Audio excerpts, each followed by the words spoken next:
सभे मगहिया भाई बहन के भूलेटन काका के राम राम। आथिन मगहिया खबर में सुनते देश दुनिया के खबर। प्रधानमंत्री नरेंद्र मोदी टोक्यो ओलंपिक में भाग लेने वालन खास खिलाड़ी सभे से कैलन बातचीत। कहलन दबाव में आवे के कोनो जरूरत न है, सब कोई अपन नीमन प्रदर्शन करता थे। पहला चरण के बिहार में शिक्षक नियोजन में 10,000 पद खाली रह गए। पिछलका 24 घंटा में अपन देश में कोरोना संक्रमित के संख्या 31,443 तक पहुंचल। पिछलका 24 घंटा में 2020 कोरोना संक्रमित के मौत के भी खबर है।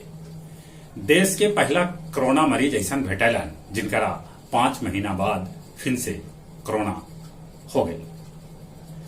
रायगढ़ जेल में 65 कैदी कोरोना पॉजिटिव पावल गलन है।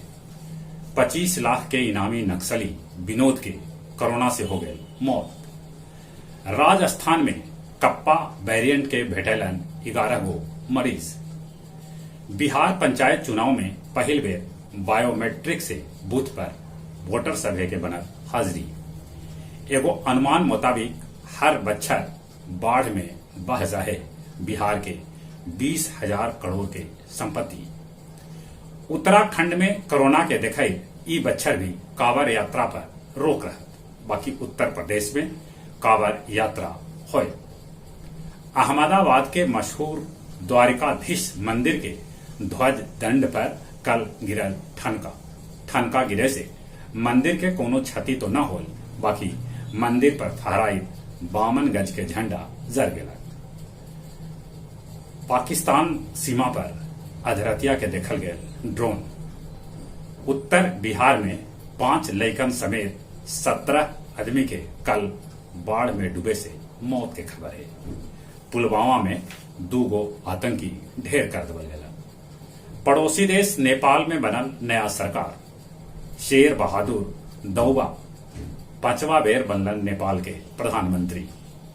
अफगानिस्तान में तालिबान के बढ़त प्रभाव के चलते 15 दिन में 56,000 परिवार छोड़लन अपन घर द्वार। 44 डिग्री के गर्मी में उ सभे प्लास्टिक के टेंट में रहे लेल मजबूर है। पूर्व दक्षिण अफ्रीकी राष्ट्रपति जैकब जुमा के समर्थन में प्रदर्शनकारी जम के कैलन लूटपाट। 45 गो के मौत के भी खबर है। चीन के जियांगुन में एगो होटल गिरे से 8 आदमी के मौत के खबर है। सऊदी अरब में ई बच्चर 60,000 लोग करतन हज यात्रा, जेकरा लेल तैयारी पूरा कर लेवल गई। पिछलका 1.5 बच्चर से गया मगध मेडिकल कॉलेज में आम रोगी के अल्ट्रासाउंड के सुविधा न भेटा रहा है। उस सभे के बाहरे जाके अल्ट्रासाउंड करावे पड़ रहा है। पंचायत चुनाव के लेके ईवीएम के पहला खेप गया जी पहुंचल। न रहलन गया के नामी गिरामी शायर डॉक्टर अब्दुल मन्नान अंसारी। संभवतः ब्लैक फंगस से हो गए उनकर मौत।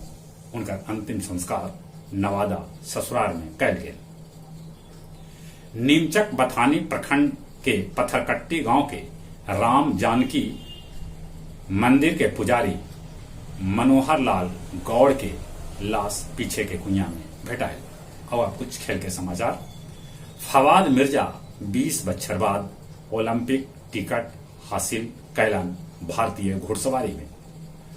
टोक्यो ओलंपिक में 119 खिलाड़ी समेत 228 सदस्यीय दल भारत भेजा।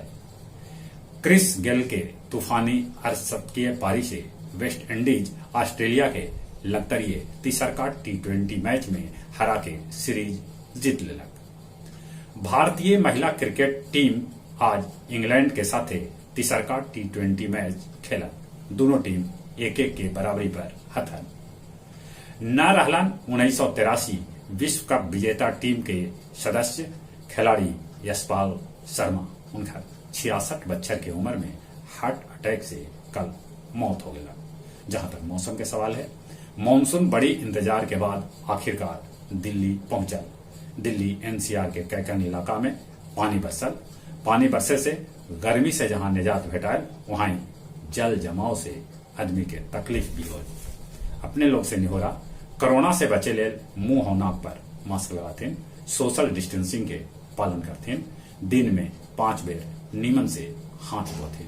जब उम्र 18 बच्चर से ऊपरे है तो कोरोना वैक्सीन जरूर लेते। चलित अपने सभी के एक बेर फिर से भूलेटन काका के राम राम।